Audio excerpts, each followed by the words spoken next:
சாய் பக்தர்களுக்கு என் அன்பு வணக்கங்கள். ஓம் சாய்ராம். என் அன்பு குழந்தையே, இன்று உன் சாயப்பா உன்னிடம் உன்னை எச்சரிக்கை தான் வந்துள்ளேன். நான் எத்தனை முறை சொன்னாலும் நீ கேட்பதாக இல்லை. நான் எச்சரித்து விட்டு செல்லலாம் என்று வந்துள்ளேன். எப்பொழுது என் வாக்கை கேட்டாலும் அலட்சியமாக தள்ளிவிட்டு செல்கிறாய்.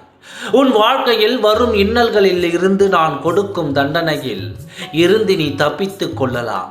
ஏனென்றால் என் குழந்தையாக இருந்தாலும் தவறு செய்தால் உன் அப்பாவுக்கு பிடிக்காது என்பது எனக்கு தெரியும். அதையும் மீறி நீ செய்யும் தவறை என்னால் மன்னிக்க முடியாது என்று என்னிடம் எத்தனையோ முறை நான் சொல்லிவிட்டேன். நீ செய்த தவறை சொல்கிறேன் கேள். நான் கொடுக்கும் தண்டனையை என்னவென்று கேட்டுக்கொள். இதுதான் நல்லது, இதுதான் கெட்டது என்று எத்தனையோ முறை சிறு பிள்ளைக்கு நான் சொல்வதைப் போல் சொல்லிக் கொண்டிருக்கிறேன். ஒரு முறை நீ என் வாக்கை கேட்டாலும் பல முறை நீ என்னை அவமதித்துத்தான் செல்கிறாய். என் வாக்கை கேட்டால் தானே உன்னிடம் இருக்கும் தவறும் உனக்கு எதிராக இருப்பவரின் நிலையும் உனக்கு தெரியும். இப்படியே நீ என் வாக்கை கேட்காமல் இருந்தால் உனக்கு எப்படி உன்னிடம் வருவதையும் போவதையும் பற்றி நீ தெரிந்து கொள்வாய். உன் சாயப்பா உனக்காகத்தானே என் வாக்கை கொடுக்க வந்தேன். தவறு செய்யும் குழந்தையை திருத்துவது உன் அப்பாவின் வேலை தானே. உன் இல்லத்தில் எதிர்மறை எண்ணத்தை கொண்டு வராதே என்று நான் 1000 முறை சொல்லிவிட்டேன். ஆனால் நீயோ அதை கேட்பதாக இல்லை. நான் உன் அப்பனாக இருப்பதினால் நீ தவறு செய்தால் மன்னித்து விடுவேன் என்று நீ நினைத்தாயா? யாராக இருந்தாலும் நீ தவறு செய்யக்கூடாது. நேர்மையாக நடந்தால் மட்டும் நேர்மையான செயல்களுக்கு மட்டும்தான் நான் உடன் இருப்பேன். அது ஒழிய தவறான செயல்களுக்கு எக்காரணத்திலும் நான் உடன் இருக்க மாட்டேன்.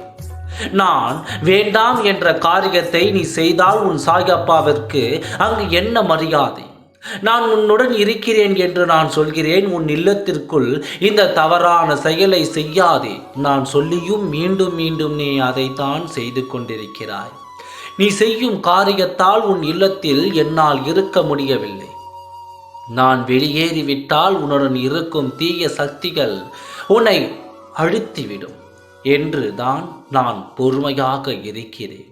இன்றாவது நான் சொல்வதை கேள். நான் என்ன சொல்கிறேனோ அதன்படி நீ நடந்தால் உன் வாழ்க்கையில் வெகு விரைவில் என்னால் எல்லாம் செய்ய முடியும்.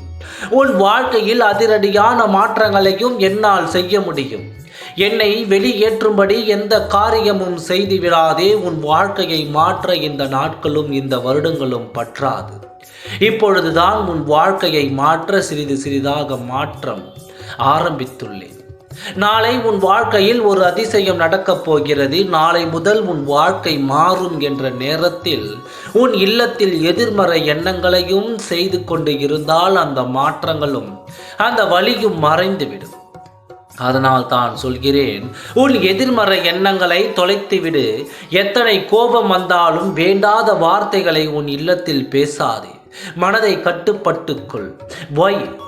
எப்பொழுதும் உன் கைக்குள் தான் உன் மனது இருக்க வேண்டும். நீ சொல்லும்படித்தான் அது நடக்க வேண்டும். அதன் வழியில் நீ நடக்காதே.